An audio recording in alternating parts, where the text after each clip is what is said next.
Hi guys, today we're going to look at how to create content for your website.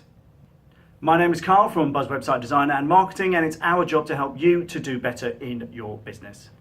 Now, the reason this talk has come about is because, we build websites on a very regular basis, and one of the biggest challenges that we have with building websites and with working with our clients is getting clients to think about creating content. So what I want to do with this short talk is just to cover some key points that you could use to create the content for your website efficiently and, more importantly, effectively. You see, having the right content on your website could be the difference between your website just being another run-of-the-mill website or getting a great response from the traffic you drive to it because it says the right things in the right way to the right people that encourages them to take some kind of action, whether that's to fill in a form, get in touch, or pick up the phone. So that's enough from me standing here. I'm going to use this handy dandy whiteboard right behind me to cover the main points. So first of all, what do we mean by content? Well, content is all about the text and the imagery that you use on your website, whether that's on pages, on blog posts, on product pages, anywhere. Content, if it's written or if it's imagery, it's all content. So that covers quite a lot of ground, really, because you really do need to think about what it is and where and what's going and what kind of words you're using, what kind of things you're going to be writing about. But there are a number of key points, and without these key points, your website will be severely lacking in response. If people come there, the idea behind the good content is to lead people down a path to the point where they eventually become a lead, and from there, hopefully, become a customer.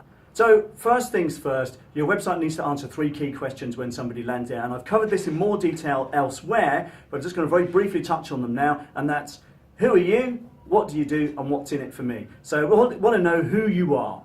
They want to know what you do, and more importantly, arguably the most important thing, is what are you going to do for me as a customer? And if you don't answer this question on your website, the response you get will be severely hampered at best.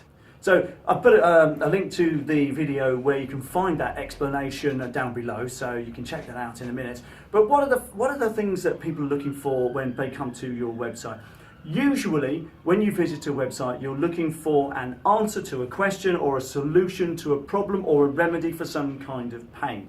So the first thing you need to do when thinking about content is think about the problem. The problem is what you are there to solve, and it could, whether that's you're in retail, whether you're in business to business, whether you're a solicitor, whether you're a shoe shop, people come to solve a problem. If they're looking for shoes, they come to you, they want to see shoes, they want to see a great price, they want to see good presentation, they want you to make it easy for them to buy and easy for them to do business with you. If you're a law firm, then people want to come to you to have problems solved. Typically when somebody's looking for a lawyer, they've got a problem. And so you've got to be the guys who pitch yourselves as the problem solvers. And the problems are usually solved by experts. Are you an expert? And can you get this expertise across in your content? And yes, to some extent, it's bragging about yourself and what you do and how good you think you are. But ultimately, when it comes to services, people buy from people they trust. And if they don't think you're good at what you do, got no expertise and got no credibility, it's going to be difficult for you to establish trust early on. So are you the expert? Are you the problem solver? And there's many ways of doing this, but these are the questions you need to answer. Another great thing to consider, apart from the problem, is there any pain? Is there something you can do? Is there real something which is niggling at people, which is a real problem? Can you pick on the pain to solve the problem from an expert point of view? And if you can get this across on your website, then you're already on the way to becoming a good content creator. So many people miss out on this. They just talk about who they are and what they can do without talking about what my problem is, without talking about how they can, take away my pain, without actually pitching themselves as the expert in this problem and the problem solving that goes with it. So can you become the expert who takes away the pain and solves problems? And also, are you answering questions? Another big thing that's missed on many websites is FAQs.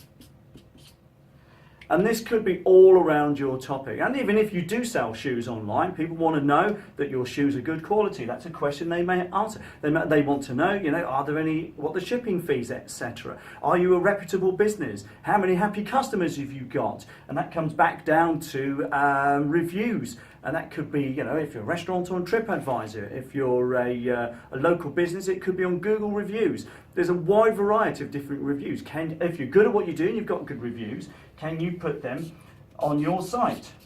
Oops. I hope you can read that.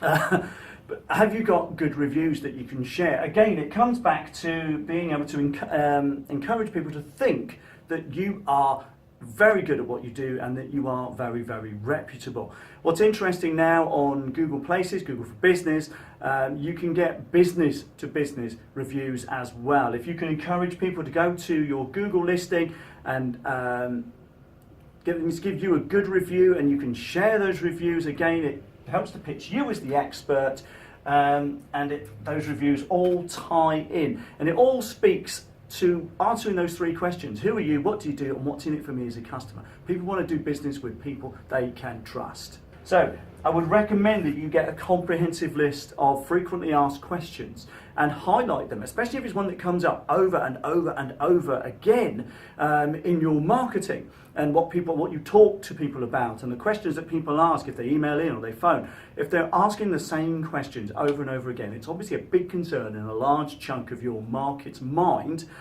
So answer these questions. Far too few people have FAQs on their websites. Far too few small businesses answer these kinds of questions, even though those questions are there. So when you've done all of this, and I'm not saying it's going to be easy, but the key is this: if you need to be a problem solver. You need to be somebody who fulfills a service. You need to be somebody who's trustworthy and credible online. If people are going to pick up the phone or place an order with you online or send you an email or fill in a form, you need to establish that credibility. You need to answer the questions. You need to pitch yourself as the expert, and you need to be a problem solver, rather than just somebody who talks about the problem. Tell people how you're going to solve the problem for them. And finally, and it is a very, very big one, and a lot of people miss this: what to do next. I'm going to have to excuse my very, very bad handwriting on the board, but the point is this: many websites, and I'm probably talking more than 50-60% here, don't actually tell people what to do next when they come to the website. Is there a really big call to action? And it really is a call to action, whereby you're telling people what to do next. If you want us to help you, here's what to do. Most people just assume with their websites that people will know where the phone number is. Oh, it's on the contact page. No, your contact details need to be on every page if that's important to you. If you're an online shop, maybe not. You just want to steer people to go and buy from you, or fill in a form to ask for more information, or steer people towards the FAQs. The point is this: when you begin to put all of this lot together, you've got your content, which is all about problem solving, pitching you as the expert. You've got your FAQs, you've got a review shouting about how good you are, and then you've got a clear next, your call to action, steering people where to go and what to do. And to be honest, if you get all of these things right, and I promise you that it's not the easiest thing to do, and you can adjust it over time, tweak and improve constantly, when you get all of this put together, you will be above average in your industry. Not only that, your website will be more responsive to clients, and you'll get a greater response out of your website as a percentage of site visitors than your industry average as well. Excuse me, because I promise you, 2/3 of people get this wrong. 2/3 of people miss out some of this across all industries, across all businesses, large and small. So you're not having to reinvent any wheels here. You're just appealing to human nature. You're just answering human nature. These questions: who are you? What do you do? And what's in it for me as a customer? And what have other people said? And what do I do next? And if you can get all this lot sorted, I promise you your website will perform. You won't need massive traffic because your website will be geared towards getting a response, because it will answer all the right questions and do all the right things when somebody arrives. So, appreciate you watching, and remember that we publish these videos on a very regular basis, so please subscribe to our YouTube channel, and if you have any questions or comments, write them in the comments below. It would be great to hear from you. So, thanks very much for watching, and bye for now.